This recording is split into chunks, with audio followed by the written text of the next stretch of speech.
স্বরাষ্ট্র প্রতিমন্ত্রী শামসুল হক টুকু বলেছেন, হরতালের নামে কোনো অরাজকতা সৃষ্টি করা হলে কঠোর হাতে তা দমন করা হবে।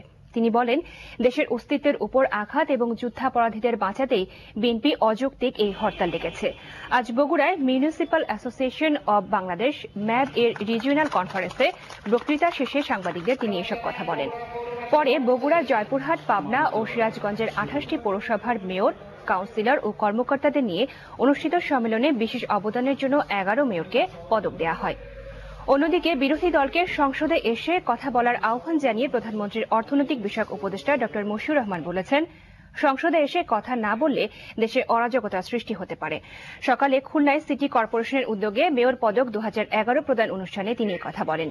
অনুষ্ঠানে সমাজের বিভিন্ন ক্ষেত্রে অবদানের জন্য 18 গুণী ব্যক্তি ও 3টি প্রতিষ্ঠানকে মেয়র পদক দেওয়া হয়।